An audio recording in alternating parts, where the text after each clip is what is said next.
Hello, everyone, and welcome to the Smash Your Business Show. Today is Tuesday, May 6, 2025. I'm Abdul Majid Awan. And I'm Warid Ahmed, and we have a great show for you today. Now, today we're going to be discussing how, firstly, Trump's Gulf itinerary has finally been revealed. He's going to be in Riyadh on May 13th, Doha in Qatar on May 14th, and Abu Dhabi on May 15th in the UAE. Secondly, we're also going to discuss how Shark Tank Dubai Season 3 has launched with some star investors and new bold entrepreneurs that are going to be included. We're also going to be discussing how Cairo's MoneyFellows has raised $13 million to expand its digital savings circles beyond Egypt. And finally, STV launches a $100 million fund to support Saudi tech startups.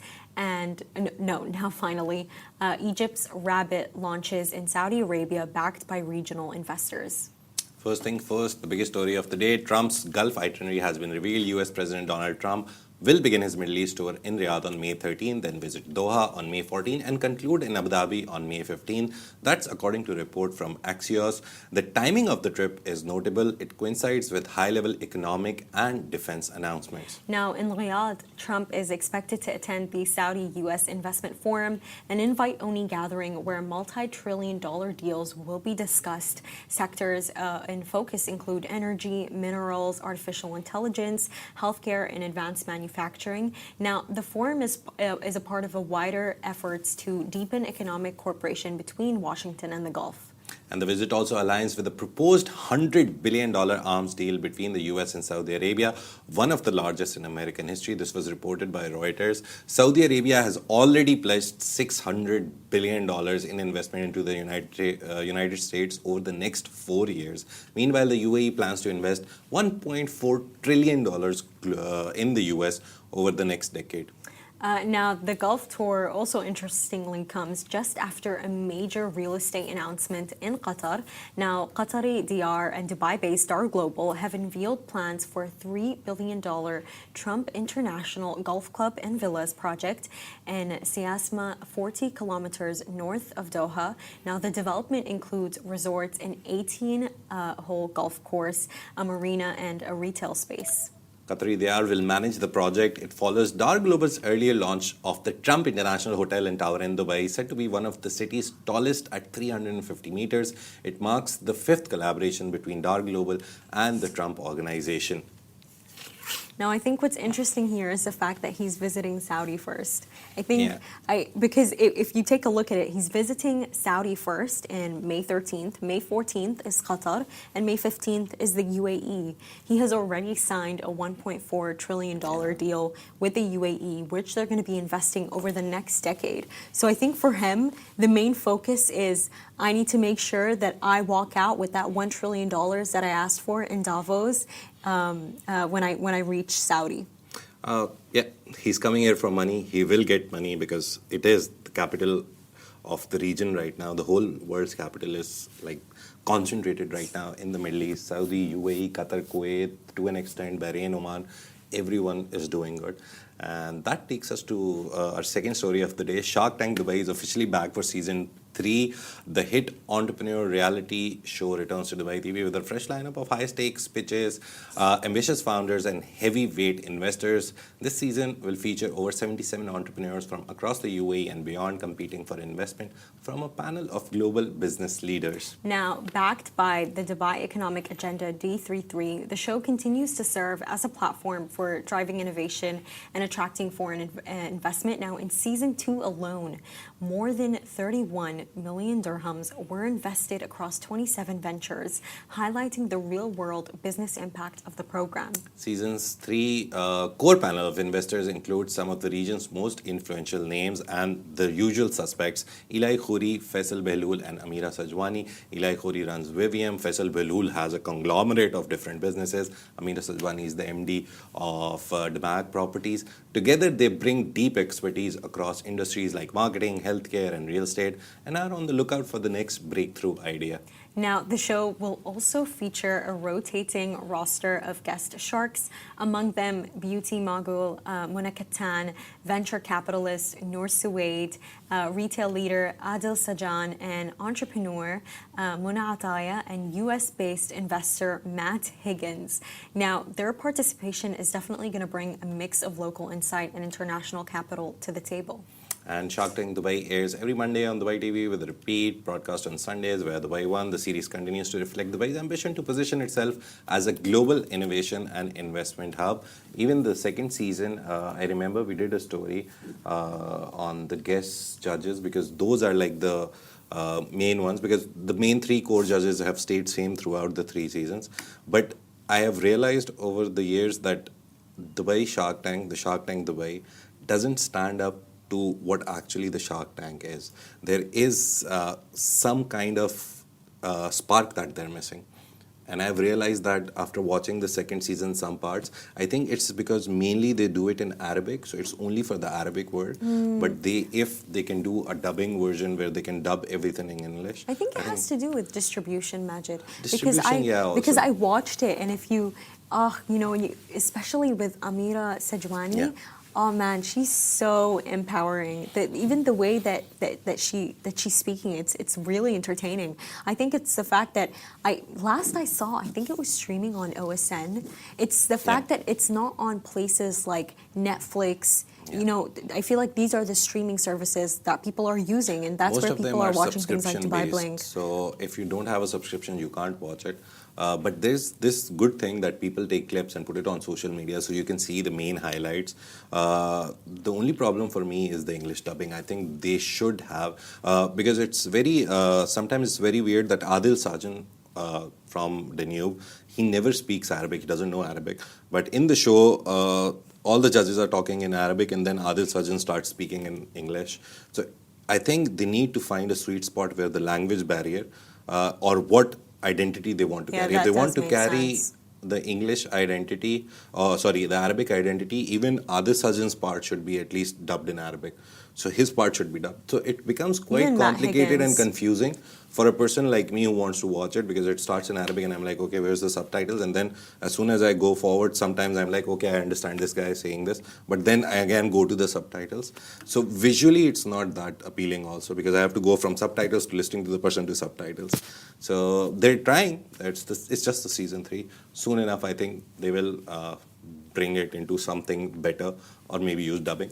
And talking about startups and entrepreneurs and all those, MoneyFellows, the Cairo-based fintech digitizing traditional savings group, has raised $13 million in a pre-series C round. The round was led by Morocco's Almada Ventures, an Include fund with participation from Partech Africa and Commerce Ventures. This brings the startup's total funding to over $60 million. Now, unlike most digital lenders in Africa, MoneyFellows has scaled with almost no debt. Now, it operates a modern version of ROSCAs, rotating savings and credit associations, connecting users in trusted financial circles. Now, the app allows users to either borrow early or save toward a payout, using behavioral and credit data for matching. And CEO Ahmed Wadi says the company has reached profitability in Egypt while lending billions of Egyptian pounds with minimum working capital exposure. Today, only 7 to 8% of active circles require the company to fund an unfilled slot. This lean model has fueled rapid growth, with user numbers now topping 8.5 million users. Now, MoneyFellows now plans to expand beyond Egypt, starting with Morocco later this year. Now, the country shares strong informal savings traditions and a digitally receptive population. With regulatory approval secured, the fintech aims to replicate its model across North Africa and South Asia. And the company has already partnered with over 350 organizations and facilitated more than $50 million in investments as it prepares for a larger Series C round, because this was pre-series, so they will go for a Series C round. MoneyFellows is also developing new products, including cards, insurance, and remittances, stepping into the territory of Egypt's top digital banks. I really feel like I need to explain this to you guys, but basically, what MoneyFellows is doing is, imagine it like this. There's 10 people, and those 10 people, every single one of them is giving $1,000. If it's 10 people, that's $10,000. Every single month, one person out of those 10 people receives that $10,000. And that's basically how it works. And I think, MoneyFellows, Majid, it's such a beautiful story because it's such a traditional way of borrowing debt. In Sudan, in my home country, they call it a khatta. In Jordan, in Egypt, I believe they call it a jam'iyya. But it's also common in Asia. We call it committee. Oh. Yeah, so it's a very common concept, but the good thing is that they've taken it and they've digitized it into an app. Which is so interesting. And I know you're all asking, like, how exactly does that look like? But basically, you can go on their app and you can pair with a bunch of people. And, I know a lot of people who actually struggle to find their own khatta, their own raska, as what they're calling it. But, it gives you, so if you want to join one with 30 people where you each get $30,000 every single month, you can get that. Or if you want to receive $1,000, it really depends. And, even the amounts that you're giving, they'll pair you up with people who agree with you on that. And what's interesting about the app is that it analyzes behavior.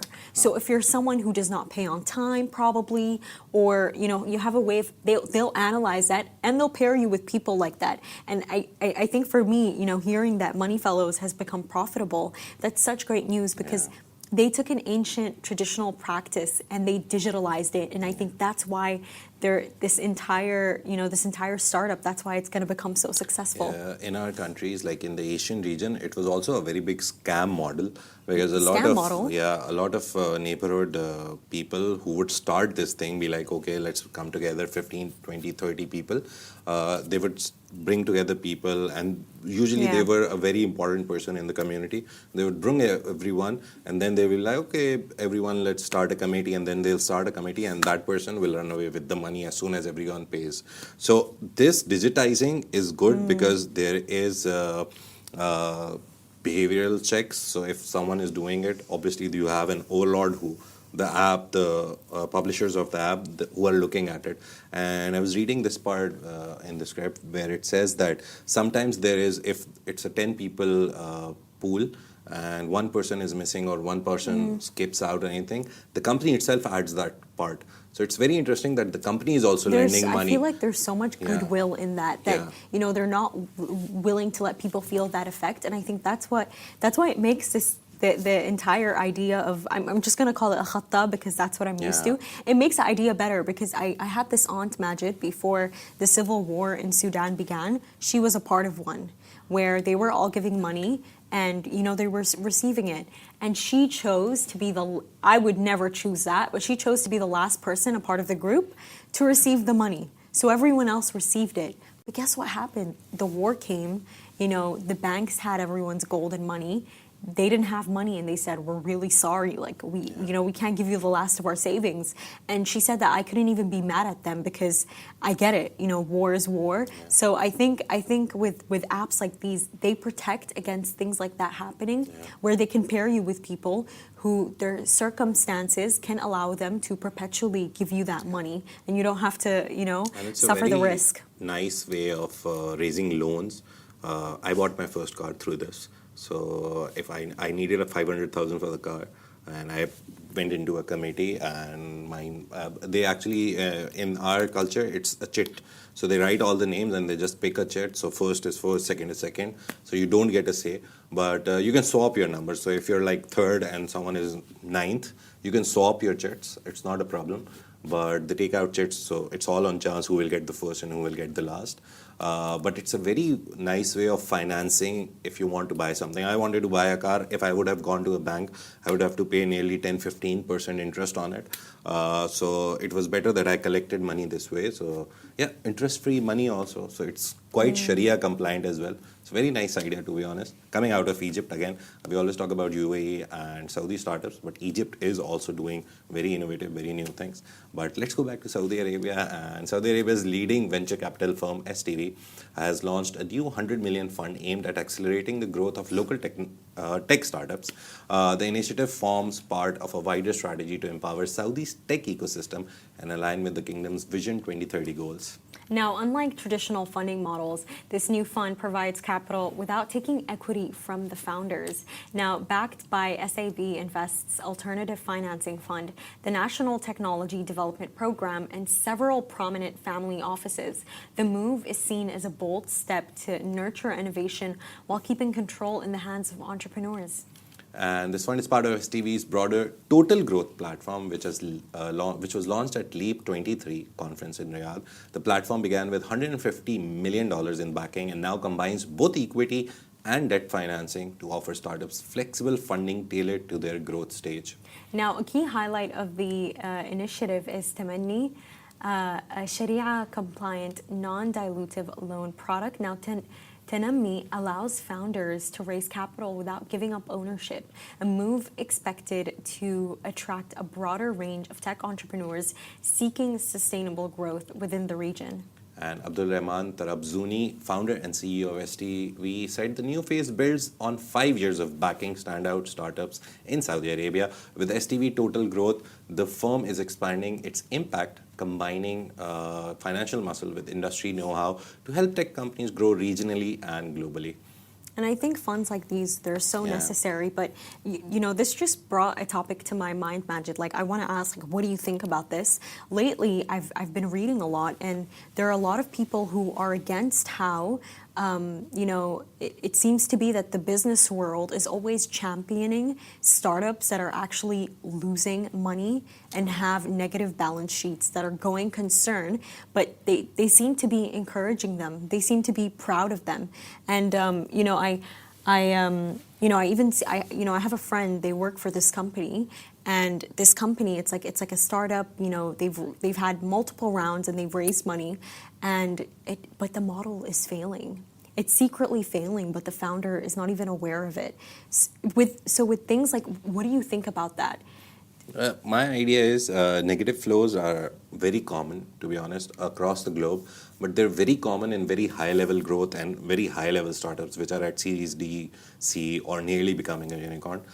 Because whatever they're earning, they're trying to reinvest into new products, new markets, whatever. So negative inflows, it says negative, but it doesn't mean negative in the traditional sense. But if you're a quick new startup, 1 year old, you just raised pre-seed or maybe seed money, I don't think you should have a negative flow of money, because it shows that whatever you're trying to do hasn't gained traction. Customers don't want it, or you haven't tapped the market properly, haven't marketed the product properly.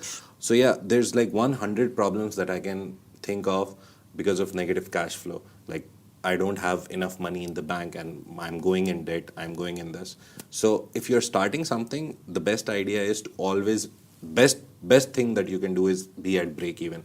You earn 1 million, you spend 1 million. But if you're a very large startup, negative cash flow actually means that you're doing something. Whatever money is coming in, you're trying to build it and make it bigger and better. You're trying to reach the billion mark or whatever mark you want, whatever evaluation you want for your company.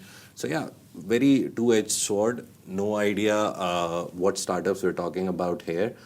Is this a new startup? Like 1 year old, 2 year old? No, it's been around for like 5 to 6 years. Oh, 5 to 6 years, they've matured. They are a startup. We ourselves, we are 10 years old this August, Augustus Media. We still are call ourselves startup because we have the startup mentality. We still want to grow. We can grow. We have the ability and the potential and the chance to grow. So startups can be startups for like 20 years also. But again, 5 years is a very good time, I think, to show you if your startup will work or not.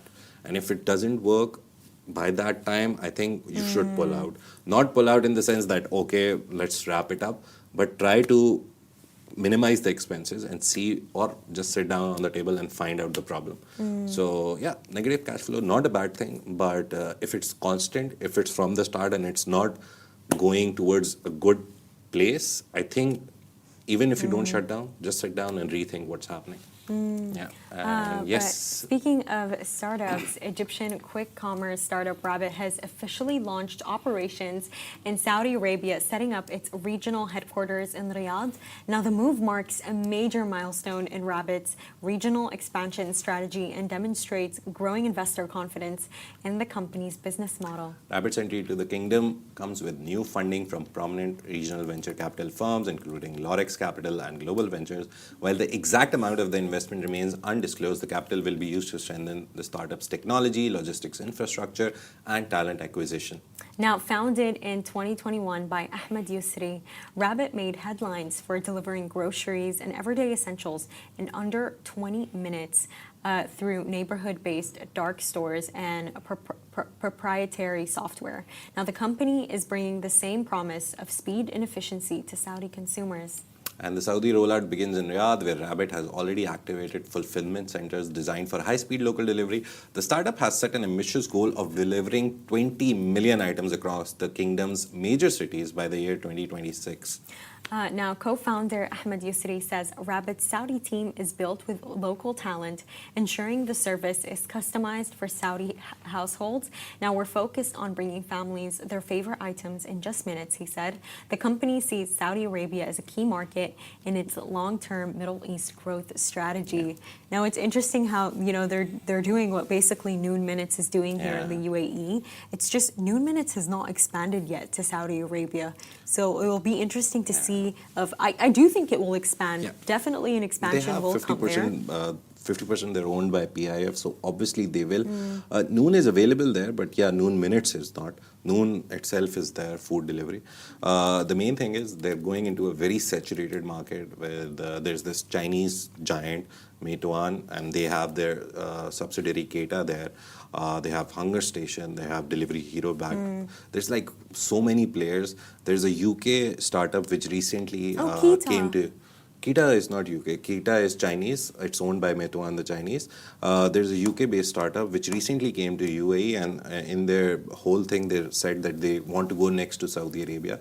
The problem with Saudi Arabia right now is there's so many players.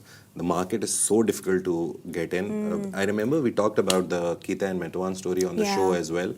They're doing really well in Saudi, and it's by dropping their prices. It's aggressive marketing. It's all aggressive marketing. If Delivery Hero or Hunger Station or anyone is giving it to them for like 5 dirhams of delivery, they're like, okay, we'll give it to you for 2 dirhams or 2 riyals of delivery in Saudi Arabia. So that's aggressive marketing. But we also talked about that it's not sustainable over long periods. You will lose money. You will gain a greater share of the market, but that means you'll lose a lot of money as well, because operations, bikes, petrols, the driver's salaries, this is like just one aspect. There's like hundreds of things. The dark stores that they're talking about, that's a very nice concept which recently, like nearly 8 to 10 years ago, came into light, and Noon also uses that. That is why whenever you order from Noon, if it says 13 minutes, that guy will be there in 10 minutes, because there's is supposed to be a dark store. I don't know what the general trend is, but whatever I've read on it, that every 20 kilometers they have a dark store. So every 20 kilometers, and they're bringing it down rapidly. So dark stores are like stores where you can't go and shop. It's just a store with all the essentials in fridge and everywhere. So drivers are there, Noon drivers are sitting there. I remember one of them was under my office in Opal Tower in Business Bay. So whenever I used to come down, I would see like 30, 40 Noon drivers sitting there waiting for their order. So it's a very nice concept. But again, everyone has now started doing it. It's not novel. So it's almost like time is what's going to distinguish them. I remember, but I don't think time will even do it. Everyone is delivering quick now, because Q-commerce is so common now that everyone is delivering on time and with speed. You know what's actually really interesting is when you take a look at the results of who's actually doing the best in terms of quick e-commerce here in the UAE. Number one is Talabat. Now, Talabat is actually holding 46% of orders in the UAE with the most massive user base. And then second, after that, you have Deliveroo. They take up about 25% of orders. and 32% of revenue. But what distinguishes Deliveroo from Talabat is that Deliveroo has very high spending customers, and I think it's because of the basket of luxury clients that Deliveroo attracts. Yeah. You have fixed chocolate, which only sell with them. So I see that. And then thirdly, right after that, you have Careem. And the reason for this, and I was extremely surprised, by the way, because I'm mainly a Careem user. I don't like Talabat. And I don't think anyone likes Talabat at this point. no, but imagine it takes up 46% of the market. And when you actually take a look at it and you analyze it, the reason is clear. Careem is not making as much revenue as Talabat is because what does Careem do? If you go on Careem, have you noticed 50% off, Okay, yeah. 30% off for exclusive members? Even if you're not even a member, they always give discounts. Yeah. Like that's a scheme that they rely on. Constant discounts, and over time you will not make revenue out of that because you're losing money. So you can't always accommodate in that sense. But with Talabat, they don't have that many discounts. With Deliveroo, I think what drives their revenue is because they sell expensive products. I've noticed that every single new bakeries, expensive They're bakeries in always on town, Deliveroo. they're on Deliveroo. Yeah. So And they charge a good amount. They're not It makes cheap, sense. like, okay, 2 dirhams, 5 dirhams, 7 dirhams. I think the problem with Noon, what I've seen, because I'm a very avid Noon user, and since we're talking about it, the only problem that I see with Noon is some of the restaurants are not there. So sometimes if my wife wants to eat something and she knows a specific restaurant, I look at it, it's not there, it's on Talabat. So I think if you talk about, if you break it down into parts, I think quick commerce still Noon will have a bigger market. But yeah, food delivery, if you talk about specifically food delivery, Talabat has a bigger menu of restaurants you can order from. So I think they win because of that. And that is why I think Noon also, they're spending more money on minutes. They're spending more power on minutes. I remember Rich went to FII 8. He sent us a video of the person who's the CEO right now or someone. He was talking about exactly this point that Noon Minutes, as soon as we launched it, it beat the food business in just 6 months. So our revenue in 6 months from Noon Minutes was more than food. So it shows you that there was a small gap in the market, small place in the market, and Noon tapped it. But now Noon, if they want to grow their food business, they will have to beat Talabat, and they need more restaurant listing. And I don't know how they will do it, but they will try to do it. They obviously. definitely will. And that's a wrap for today. Thank you so much for tuning into the Smashy Business Show. Make sure to follow us across all social media channels at Smashy Business and stay ahead with our daily newsletter. You'll find the subscription link in the description. This has been a Smashy Business Show, a Smashy Business production, part of the Augustus Media Podcast Network. A big shout out to our 1.6 million monthly listeners across all platforms. You make this possible. If you're one of them, we appreciate you. Thank you very much. Take care. See you tomorrow.